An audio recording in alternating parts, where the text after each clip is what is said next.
Okay, so this is the first question, and I want to talk about one particular idea of inverse functions in this question. So, Alright. what do we mean by g is an inverse function of f?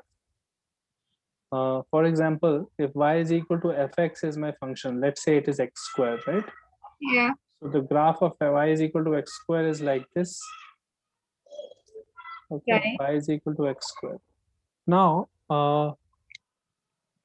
think of a normal function can be thought of as a machine, right, which takes some input and gives some output, right? Right. Inverse function is a machine that reverses that operation, right?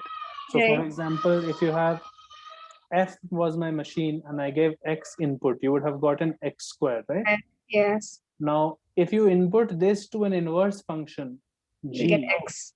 you should get x, right? Yes. Basically g should do root x, right? Yep. Y is equal to root x is my inverse. Yes. Yeah. So it is reversing the operation. So suppose f was x by 3, then this should be 3x, right? Yes. That will reverse that operation, right? Yeah. So the way you generally find inverse functions is if I'm given y is equal to x square, I will solve for x in terms of y. Solve for x in terms of y. So I will write x is equal to root y, right? Yes. And then replace x and y, because x is equal to root y captures the relationship that the inverse function should have. It's just that generally we write all functions in terms of x, right? Yeah. So I will say my inverse, f inverse of x is equal to root x. So I will just write replace x and y. So y is equal to root x, right? That is my function. Right. So that is one way to find inverse. If you are able to solve it for x in terms of y. So here if you see y is equal to this, right? Yes. The problem is that this method will not work here, right? Yeah, it won't. It will be impossible to get x in terms of y directly, right? Right. So you will have to use some sort of a understanding of inverse functions. So this operation, this thing that we said that f and g should cancel each other's effects, right? That basically means that if you have y is equal to f(x), right? Yeah. And if I calculate, if my inverse function is g of x is inverse, then I can say that f of g of x is equal to g of f of x is equal to x, right? Right. So no matter which one you do first, after that, if you do the inverse function, right, You then get X. the answer will be x only, right? Right. Also, so this is an important relation to realize. If f and g are inverse, then this must be true. F of g of x should be g of f of x should be x, Yeah. right? Right. Also, one more thing is, notice the y is equal to x line, right? The line y is equal to x. If you draw the graph of root x, right, y is equal to root x, it will look like this. Yeah. Y is equal to root x will be the reflection. See, y is equal to x line is like this. Any function that you have, any function which was like this, let's say, right? Yeah. This is say y is equal to fx. Yeah. And y is equal to f inverse x will be its reflection in this line. Like exactly draw reflection, okay? This is not accurate, but y is equal to f inverse x will be reflection of Y is equal to F of X over Y is equal to X. reflecting f of x over y is equal to x. Why is that happening?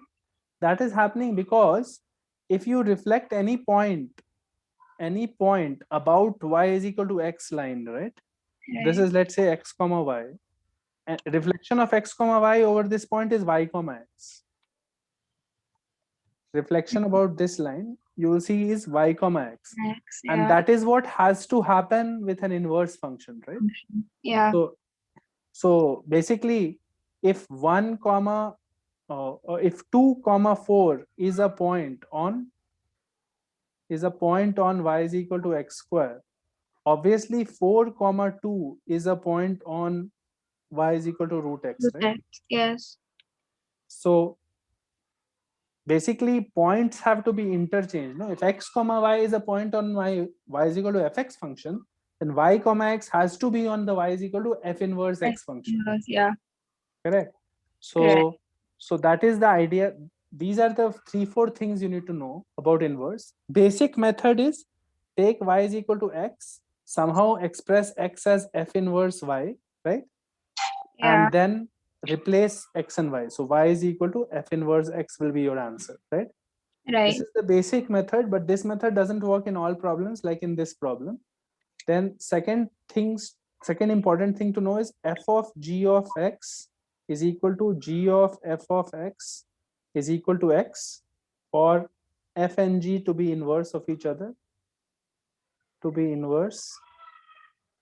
And third thing is f of x and f of minus x are reflections across y is equal to x Right. over y is equal to x. So basically if x1 y1 is on this, then y1 x1 is on this, right? So these Yeah. are the facts that you need to understand, and then after that you can try and attempt this question. So the question is, this type of question has come in IIT before. F of x is equal to 2x minus 3 pi to the power 5 plus 4 by 3x plus cos x. You have to find g is inverse of f. Inverse of f, you have to find g dash of 2 pi. So derivative of this inverse function, and you have to find the value of that derivative at 2 pi. Okay. So now think of the properties and just try it once. How would you go about it?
Use this fact, g of f of x, right, Yeah. is equal to x, right? Use this fact to try to get that. So forget about the 2 pi part. Here idea is to first get something about g dash x, right? Yes. Later you can put 2 pi into it.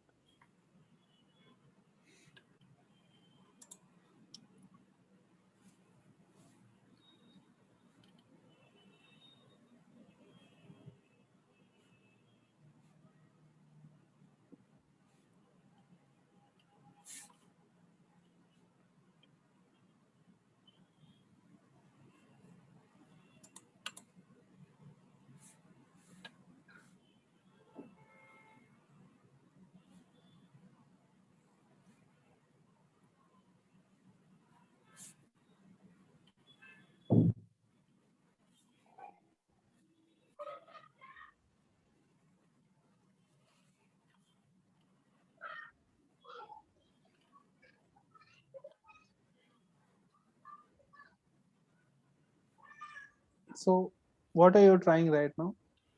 I'm differentiating that. Differentiate this one. So differentiating will give g dash f of x f Plus f dash x, right? Yeah. Not plus. It is not a product, no, it is composite Yeah. function, no. Yes. Chain rule has to happen, no, when you differentiate this. Right. You are sure, no, this differentiation? Yes, I am. So this is like situation like this, sine of x squared. Differentiation of that, let's fx is x squared, gx is sine x, right? Yes, I know. Differentiation is cos x square and differentiation of x square, right? So like that here is equal to 1, right? Yes. So you get g dash of f of x is equal to 1 by f dash of x, right? Yes. Great. So now I don't want g dash f of x, right? I want g dash x somehow, Right. right? So can you think of some way in which I can use this expression to get g dash of x, right? That will happen if somehow f of x was equal to x, right? Yes. If f of x was equal to x, at that point, if I take, right, the value, Yeah. then this f of x would become x, no? Yes. Right? Yeah. So one second. Why don't we just do, oh, we f of x is equal to x is wrong actually. I want somehow f of x is equal to 2 pi, right? Yeah. Find a value of x for which f of x is 2 pi. So that then what will happen? Directly I'll put that value. I'll say g dash 2 pi, it will become Yes. equal to 1 by f dash, whatever that value of x is, right? Yeah. So think of when will it be 2 pi, right? This part, right? So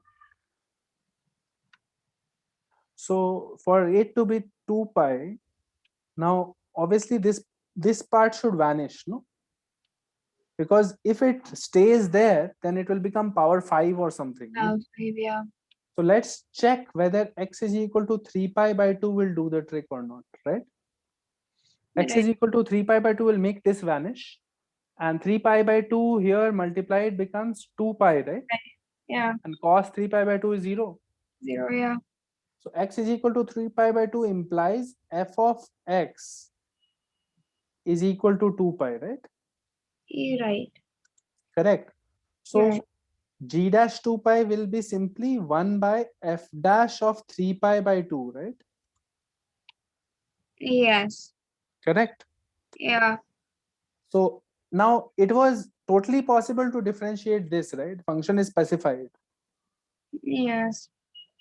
So I just have to find out f dash of x here. F dash of x here will become 5 into 2x minus 3 pi to the power 4 into 2 plus 4 by 3 Minus. minus sine x, right? Yeah. Right. Now putting 3 pi by 2 here, 3 pi by 2 if I put here, this part becomes 0 again, and this becomes 4 by 3 minus 3 pi by 2, which is minus 1, right? Yeah. So this becomes 7 by 3. So 1 by 7 by 3, which is equal to 3 by 7 is the answer. So this is a type of a trick question, okay? So you have to get used to thinking like this. So always if they ask you a derivative of an inverse, right? Yeah. Here they have asked you derivative of an inverse. They have not specified what g is, right? Yes. So if it was an easy question, they would have given a function where you could have found g yourself, right? Right. Like from fx, you could have found g by solving and replacing x and y, right? But Yes. mostly you will find questions where finding g is not the right way to go about it. It is almost difficult to do here, right? Impossible. Yeah. Right. So then you have to use this property or this property, f of g of x is equal to x, right? Right. And because I want a derivative, I should differentiate it. Once I differentiate it, I get this thing, g dash f of x is equal to 1 by f dash f x. Now, one thing is clear at this point, that f dash x can be easily calculated. That is not an issue for us because fx is specified, right? Yes. So all we have to do is somehow ensure that we are trying to solve the question that is being asked, g dash 2 pi, right? Right. So we have to get somehow fx to be equal to 2 pi, right? Yeah. So we saw that, okay, wait, fx will become 2 pi at x is equal to 3 pi by 2. So therefore, let's put x is equal to 3 pi by 2 in this equation. And then we get the answer, right? Right. Okay. So that is the idea here. Then one more question let's do of this type, okay, so that you get a little more used to it. So question 2 says fx is equal to e power minus 4 into e power 1 minus x by 2 plus 1 plus x plus x square by 2 plus x cube by 3, okay, and gx is equal to f inverse of x. Find the value of g dash minus 7 by 6. It's actually exactly the same question, just the functions are different. All right.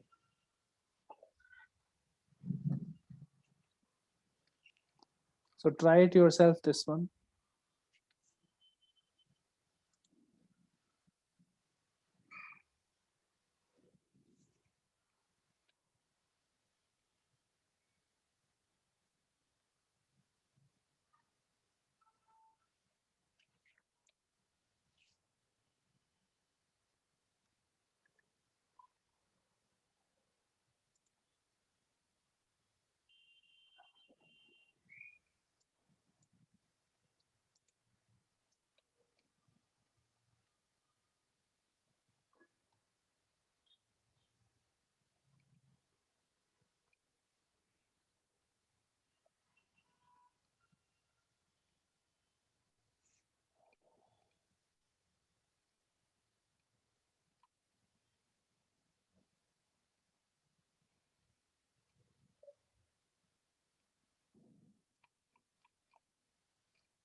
One. No. 1 by 3. Uh, Slight error, 1 by 5 is the answer. Check once. Use the same method only. Yeah, it is that only. G dash of f of x will be equal to 1 by f dash x. I got x is equal to 1. At x is equal to 1 is f of x is equal to minus 7 by 6. No, that is wrong. No. 1 second.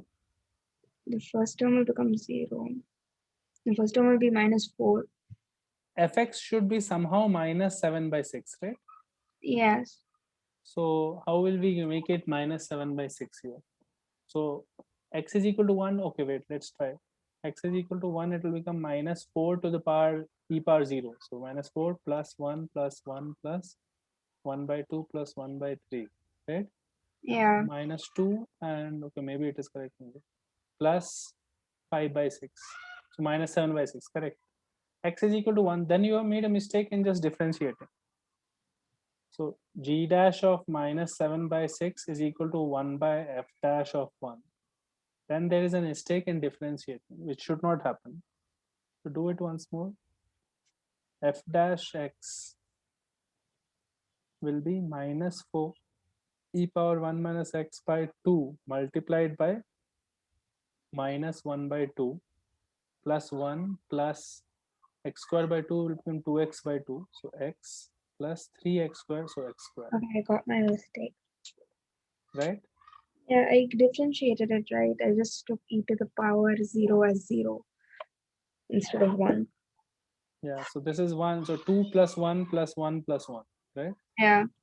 5. So answer is 1 by 5. Okay. Yep. Okay. Then fine. So let's try one of the types that we had discussed in the last class.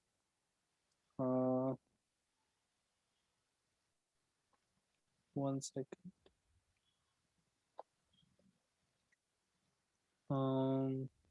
Okay, let's try one of these.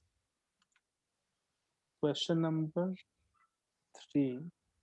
Here, let f and g be twice differentiable functions on R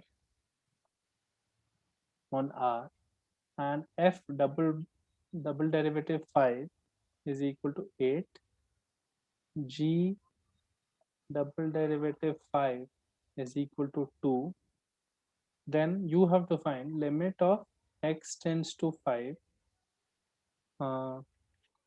fx minus f of 5 minus x minus 5 f dash 5 by gx minus g of 5 minus x minus 5 g dash 5. Okay, this is the question.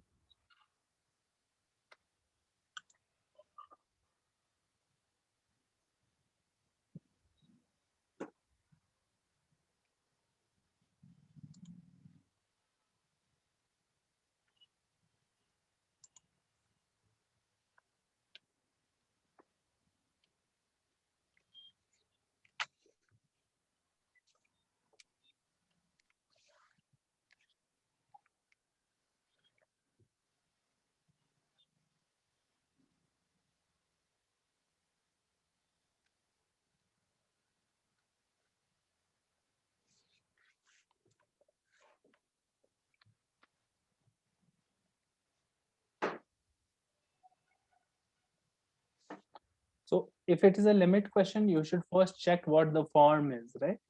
Yeah, 0 by 0. So if it is 0 by 0, then it is possible to do L'Hopital's rule, correct?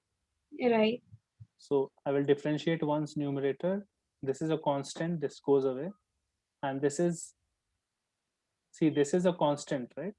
Yeah. So it will be minus, constant into x will be simply minus f dash 5, right? Yes. Correct. This is constant into x, and this other part is constant, right? So divided by g dash x minus g dash 5, right? Right. Limit x tends to 5. So f dash x, f dash 5 is given. No, not given. Oh, this is becoming 0 by 0 again, right?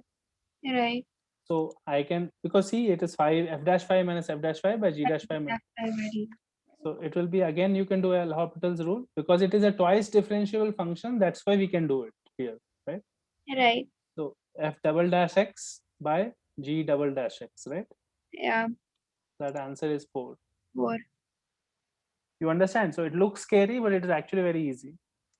Yeah, You just have to do L'Hopital's rule, remembering what is the principle in which you can apply the rule, and when do you have to stop, right? At some stage you'll have to stop using it because the form has disappeared, right? yes. Okay, fine. So we'll go on to the theory parts. Little bit we had already discussed for maxima, minima, and all, right? Yeah, So we will go to the application of derivatives theory part. So first I will start off with the idea of tangents and normals.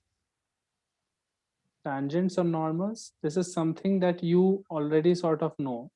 So if y is equal to fx is my curve, is the curve, then tangent at x1 y1 to this curve, the equation of the tangent you can easily get, right? To right. this curve, how will you get equation of the tangent to this curve? By differentiating the curve. uh, Differentiating will give you slope, but Differentiating at x1 and y. that is giving me slope at that point, but equation of tangent will be what? What you are saying is just the slope of the curve, no? Yeah, So I want equation of the tangent. So tangent is what? It's a straight line, right? straight line passing through that point. Yeah. So what will be the equation then?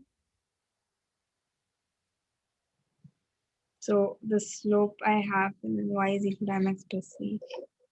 Or point slope form you should do. Y minus y1 is equal to m into. X minus x1. So equation of tangent is simply y minus y1, and this value is dy by dx at x1 y1, right? Yeah, X minus x1. Correct. This is the value of the slope at that point. So this is tangent equation. What will be the normal equation? Y minus y1 is equal to minus 1 by m dy by dx at x1 at y1 x1, y1. x minus x1, right? Right. This is normal equation, right? Yeah, Now I will introduce two other terms that are sometimes asked. So if there is a curve like this, and this is my point x1 comma y1, make a tangent like this, make a normal like this, right? yeah, So this is my point, let's say P, and let's say this tangent cuts the x-axis at point T, and the normal cuts the x-axis at point N, right? yeah, So drop a perpendicular from this point to the graph, this point directly on the x-axis. This is called M, okay? okay, So this line is tangent, this line is normal. Mm. This distance is called subtangent. okay. Subtangent, and this distance is called subnormal. Subnormal. So it is very easy to find this distance and all, because this point I know is x1 comma 0, right? Yeah, And this point can be very easily found. We were just saying y minus y1 is equal to m of tangent x minus x1, and put y is equal to 0 here, right? yes, So minus y1 by m of tangent is equal to x minus x1. So x must be x1 minus y1 by m of tangent is x, right? right, So this point is x1 minus y1 by m of tangent comma 0, right? right, And this point is x1 comma 0. So empty distance, the distance between them is simply minus, so y1 by mt, right? right, Correct. yeah, Because you're subtracting them to get the distance between them, right? yeah, So y1 by mt is my length of subtangent, right? And similarly, I can find this length also, no? because I will take normal equation minus 1 by mt x minus x1, and I'll put y is equal to 0 here, so minus y1. So y1 mt plus x1 is equal to x, right? This is this point, right? Yeah. And then again subtract, so you'll get y1 mt is equal to subnormal, right? Yes. Are you understanding what I'm saying? Yeah. Okay, so that is pretty easy. So the next item in the theory part is, what is the angle of intersection between two curves? Angle of intersection between two curves.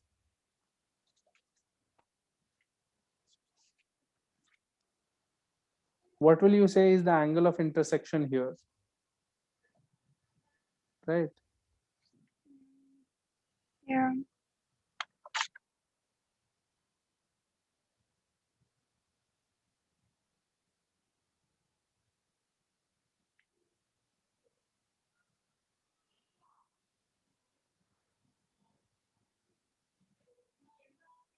So generally when you think of angles, you think of two lines, right? Yes. So here it's a curve, so you cannot directly define it. So the So the best way to do it is, tangents. there are two lines which are tangents here. So angle of intersection of the curves is angle between the tangents at that point, between the two tangents at that point. Okay. Okay. So basically, at one point you can here make two tangents. One is tangent to the first curve, which is circle. Other is tangent to the other curve, which could be anything else, right? Yeah. Once you have the two tangent equations, just take tan theta is equal to m1 minus m2 by 1 plus m1t m2t, right? Right. This will be the angle of intersection between the two curves. Correct? Right. Yeah. Okay. Then we had already discussed ideas of monotonicity and so on earlier, right? Yes. Yes. Increasing, decreasing type of functions, right? Yes. So I'll just repeat it a little bit.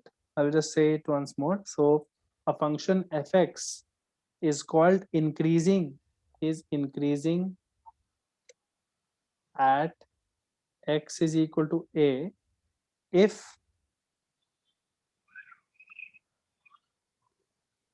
uh, if you can say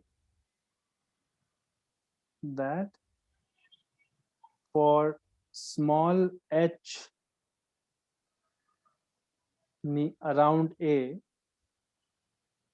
f of a minus h should be less than f of a, and f of a plus h should be greater than f of a, right?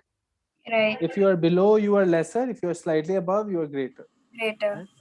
Or you can say that f dash x is greater than 0, right? Right. Correct.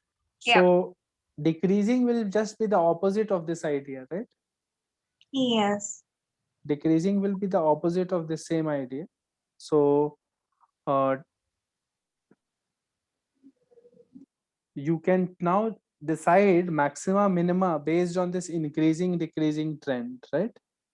You can say that if a function was increasing and then decreasing, right, then it must have attained a maxima at this point. Here the function is increasing, right? Yeah. And here it started decreasing. So it must have attained a maximum value somewhere here. So here f dash x was greater than 0. Here f dash x was less than 0, right? Yes. So it must have crossed 0 here, no? 0. Yeah. So that point is called a critical point where f dash x becomes 0. So critical point is the point where you can have maximum or minimum, right? Right.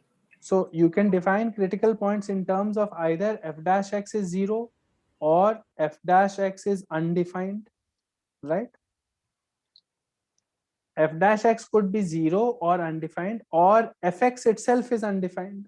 These are other points which can be thought of as critical points. Yes. Okay, so Okay. you could have fx is undefined, f dash x is undefined, or you should have f dash x is equal to 0. Once you are able to identify all of these critical points, you will know that maxima and minima can only happen at these critical points. Okay. Okay. And how do you decide whether it is maxima or whether it is minima? F One, double dash is also a method, but one obvious method is also if it was increasing before and decreasing after, right? Yeah, it will be It max. is maxima. If it was decreasing before and increasing after, it will be a minimum, right? Yeah.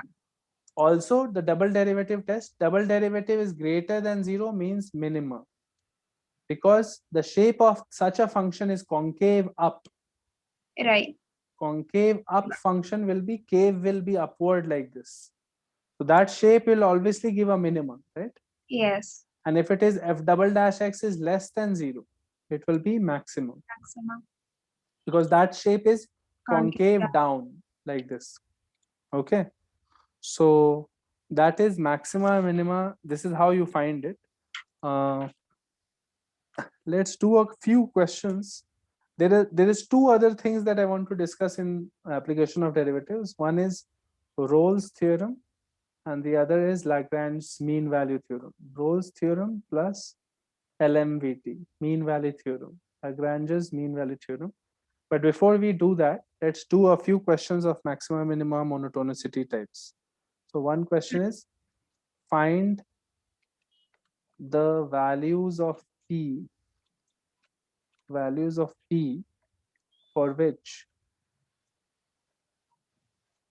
which fx is equal to root p plus 4 by 1 minus p minus 1 into x power 5 plus ln 5 minus 3x decreases for all real x. Find the values of p for which this function will be decreasing for all real x.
Basically, you have to check the derivative, right?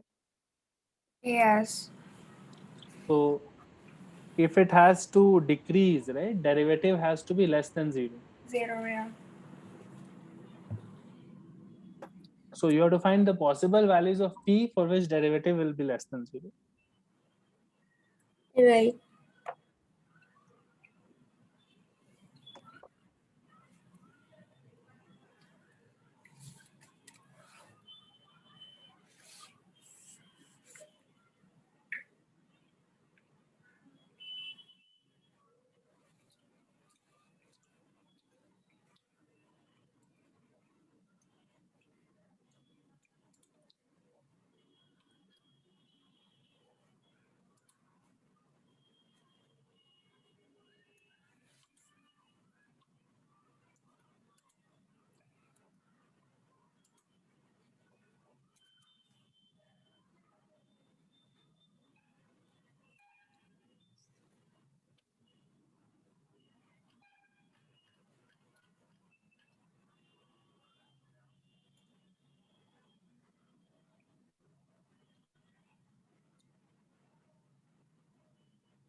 Are you getting something? Not really. Okay. Uh, after you take derivatives, have you taken the derivatives, first derivative? Yeah. Okay.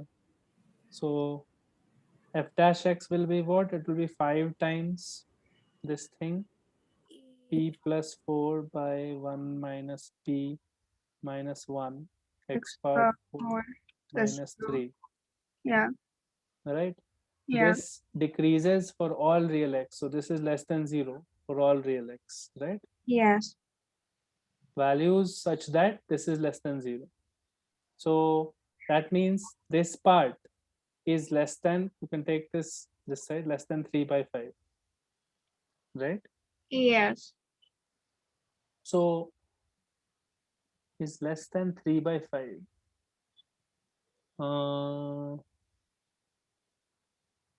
For all real x. So okay, so just make it, see, make it negative, no, because this is always positive, right? Yes. See, suppose this bracket was positive, right? Correct. Yeah. Suppose this bracket was positive, then this is positive, then this could become larger than 3.355, no, for high values of x, high values of x, right? Yes. So even if, as long as this is positive, you will never be able to satisfy this condition for all real values of x, right? Right. Like even if it is very small, 0.01, right, this whole bracket, right, Yeah. and it is x power 4 is less than 3 by 5, then I will always be able to find some x for which this is greater, right? Yes. So therefore, to make this true for all real x, you have to make this Okay, part that's negative. 0. Yeah. So just check this part where 1 minus p minus 1 is less than 0.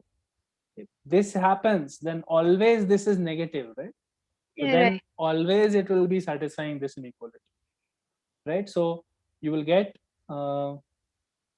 root p plus 4 minus 1 plus p by 1 minus p is less than 0. yeah, Right, now it is about solving this inequality. You can take two cases. One case when this is denominator is positive, then numerator has to be negative. And the other case is when denominator is negative, the numerator has to be positive, positive. right? So in any case, when you solve this upper part, it will become a quadratic, right? It will become root p plus 4 minus 1 plus p, suppose less than 0, right? So you will bring it to that side, it will become 1 minus p, and this is root p plus 4 is less than, right? Yeah, Then depending on what case you have taken, so this must be the case where 1 minus p is greater than 0. That's why we wrote it like this here, right?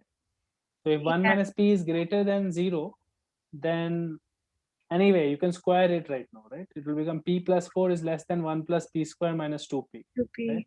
So p Yeah, square minus 3p minus 3 is greater than 0, right? yes, And this will happen when you are beyond the roots or below the root or above the root, right? For this is a quadratic function.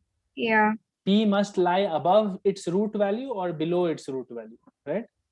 yes, And you have to check and add that condition to this also, right? That 1 is greater than p, so p is also greater than 1, less than 1, right? So right, intersection of this and this with p less than 1, right? That is one set of values. The other set of value comes from the opposite thing, where denominator is less than 0 and numerator is greater than 0, right? right. So after that, it is just a little bit of work, but the idea is that this fraction must become negative, this bracket, Negative. right? Yeah, Okay. Then let's look for, uh, let's try to find this one. Question is, find the minimum value, find the minimum value of 1 plus 1 by sine power n x multiplied by 1 plus 1 by cos power n x. Okay. The minimum value of this is what? This is the question.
So just try to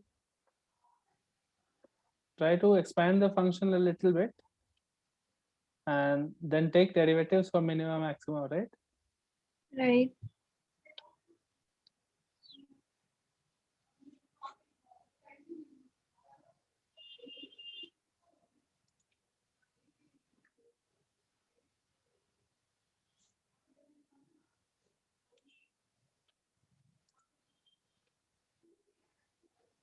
So the function is 1 plus 1 by sine nx plus 1 by cos nx plus 1 by sine nx cos nx. This is my fx. Yes. Try to take the derivative of this. It might be looking weird and all, but it will come eventually. F dash x. So this part is 0.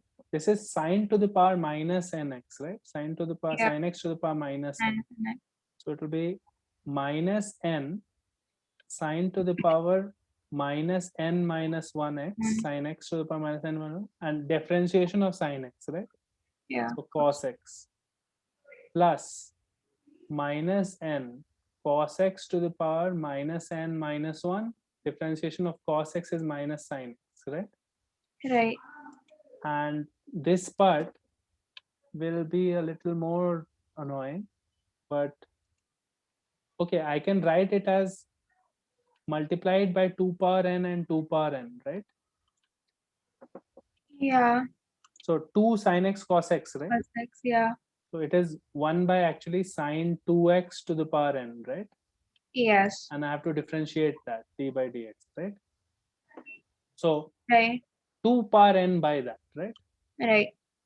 So it will be 2 power n will come out and it will be same thing, minus n sine 2x to the power minus n minus 1. And then inside is differentiation of this, right? So that Right. is cos 2x into 2 cos 2x, right? Yeah. You understand what happened, no? Yes, it did. So f dash x is becoming, I'll simplify and write nicely. It is minus n cos x by sine power n plus 1x plus sine x by plus n sine x by cos power n plus 1x. This becomes minus n into 2n minus n into 2 power n plus 1 into cos 2x by sine to the power n plus 1 2x, right? Right. This is my derivative. This must become 0, right? So Yeah. first I will cancel minus n from everything. So this becomes minus and this becomes plus. And now let's just take common denominators and try to solve it, right? So this part is actually 2 power n plus 1 sine n plus 1 cos n plus 1, right? Correct. Yes. Yeah. And on top there is also 2 power n plus 1, so that part will get cancelled, right? Yeah. So now I am going to be left with just this one, which is nice because this and this product, right? Yeah. So I will have here cos into cos. So cos n plus 2x, this is minus sine n plus 2x, and there is nothing to be done here, right?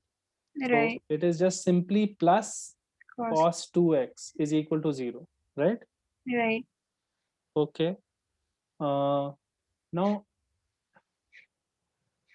okay. So this can be solved because I know that this is cos square minus sine square, right? Yeah. Cos square minus sine square. So mm, uh,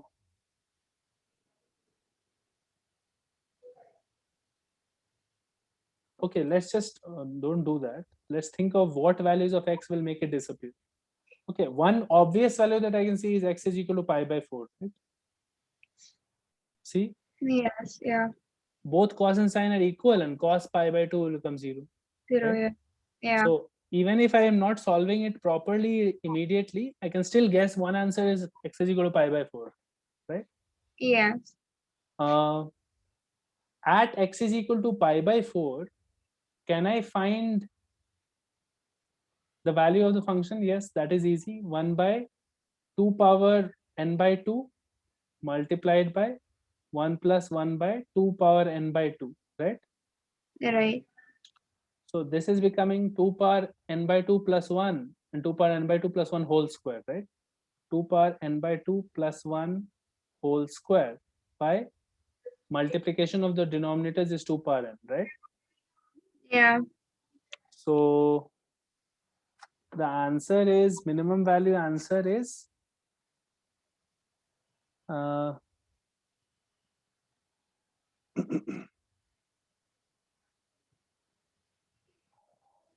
So this comes out to be some value. Okay, so he's actually asking for maximum value. Okay, no, minimum value.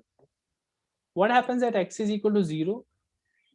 X is equal to 0, this becomes 1, and this becomes 1, this becomes 0. So Zero. it is not satisfying, right? Right. A 90 degree, the first one is -1 plus, that is also not satisfying, right? So it Yeah. feels like only this is the possible value where we can get maximum or minimum, right? Yes. So this should be the answer, although there is an option for none of these in the question that I'm seeing. So I don't know whether this is coming on. It's fine, but the idea you understood what has to happen. Even though, even though it was a little annoying because of the way it was nth degree and all, right? Yes. It was a little annoying, but our approach is still the same, which is finding the first derivative and equating that first derivative to be 0, right? Right. Okay. Let's look at um,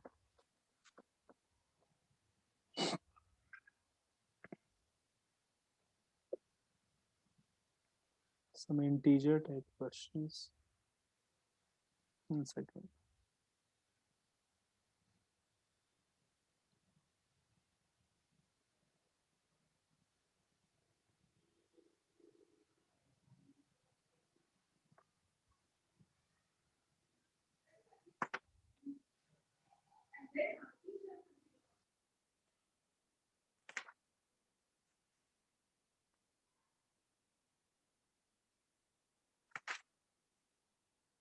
Mhm.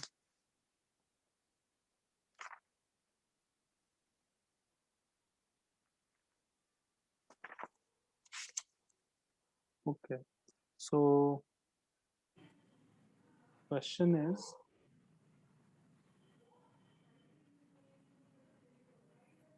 let f be a continuous function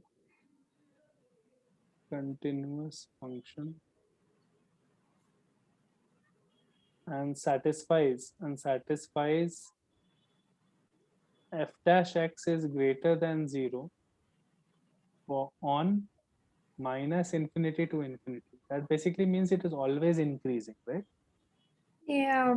And the value of f double dash x, value of f double dash x for all x belonging to 0 to infinity is equal to minimum value of x belonging to real e power minus mod x plus 2 comma mod x plus 2. Minimum value of this, okay, that is the value of f double dash x, right?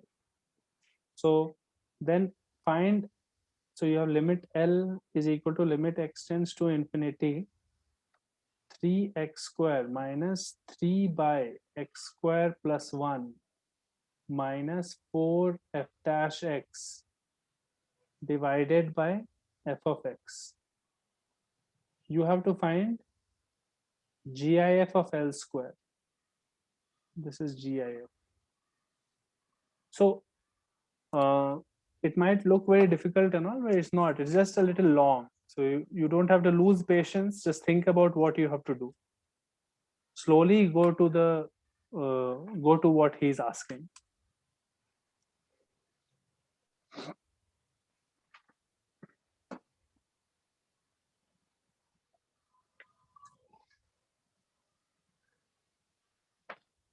So value of f double dash x, let's find out, right? Right. Value of f double dash x for all x is, when x is positive, is equal to minimum value of this, right? Yes. So minimum value of this when x is positive. So let's check only x is positive situations. So In that case, this function becomes minus x plus 2 and this becomes x plus 2, right? Yeah. Minimum of this. So, okay.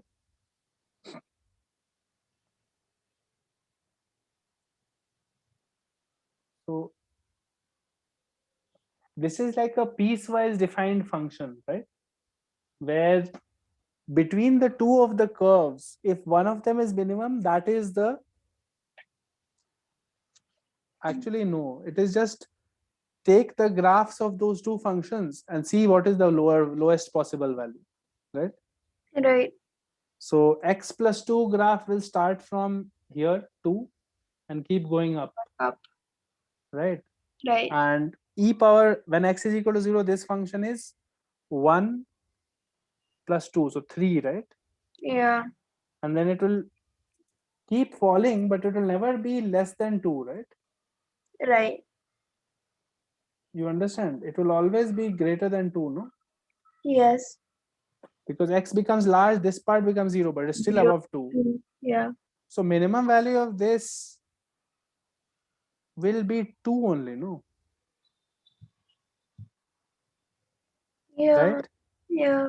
Lowest possible value. When x is really close to 0, right? Right. The minimum value of this minima is tending to 2, no? Because this is 2 value, right? Yes. At any other point other than that, it will be slightly above 2, and it will mostly be on this function, This first one. right? First one function. And larger you go, it will come again closer to 2, right? Yeah. Yes. So f double dash x, it will always be 2, right? For positive, right? Yes. If f double dash x is positive, that means it is concave up type of curve, right? Right. And it is increasing here, right? Increasing and concave up, right? Right. So the curve is going to look like something like this, always increasing and always concave up. Yeah. Okay, fine. So now let's think about what is happening here. This limit f infinity will tend to infinity, no, here? Because curve is always increasing, right? Yeah. F of x is always increasing, so f of infinity will tend to infinity, right? Yeah. It can never become finite because for that to happen, it has to turn somewhere, right? Yes. And that cannot happen because first of all, it cannot be concave down, Yeah. right? So therefore, f of x will tend to infinity. The top part, if we think about, f dash x is positive, and this is tending to 0. Infinity minus 4 times f dash x, right? So f dash x is continuous, and but f dash x must be finite, right? Yes. See, derivative will be finite because for continuous function, for functions which are continuous and all, derivatives are finite, right? Yeah. It can be if it was a tan x type of function where it was discontinuous, then you get a infinite derivative, right? So infinite slope. Yes. If it is a continuous function, f dash x, even if it is very large, it will always be some finite value, right? Right. So this part is a finite value, this part is infinite, right? Infinite square. Yes. And this part is tending to 0, right? 0. So Yeah. this is infinity by infinity, Yes. right? At Yeah. least it is in that form, no? Yeah.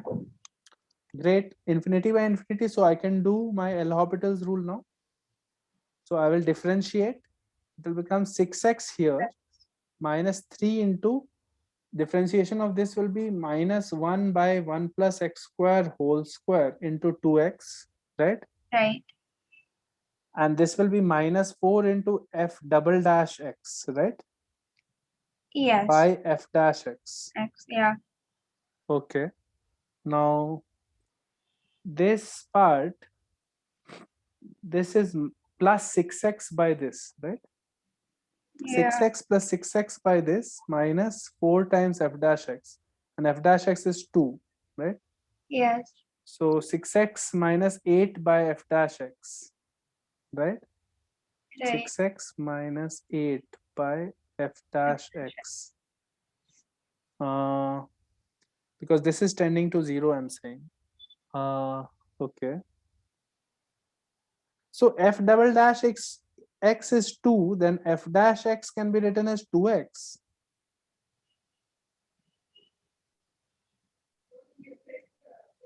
Right? Yeah. Why? Because in differentiating 2x will give 2, no? Yes. And okay, but 2x will not satisfy greater than 0 for all possible values. But on positive side, it will satisfy. For x belonging to 0 to infinity, it will satisfy. So I am guessing if f dash x was 2x, this limit will become 3, right? X tends to infinity, Yeah. right? Yeah. The limit is tending to 3 then, and the answer will be 9, right? Yes. So let me just check the answer. The answer is 9. So what is he saying now? Graph is concave upward, x tends to infinity, fx tends to infinity, and f dash infinity tends to infinity. F dash infinity tends to infinity. Why?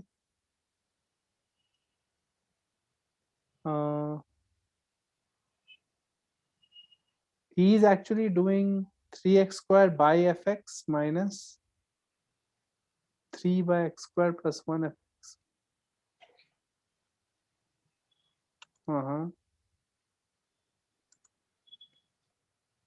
Actually, he is doing the same thing, what we have done, but just writing it slightly differently. So what have we done here? We first found f double dash x is 2, right? Yes. Then we looked at this limit. Then while seeing this limit, what we got was it is in infinity by infinity form. Yep. Because I am assuming that f dash x must be finite. Yes. F dash x must be some, even if it is large, it has to be finite.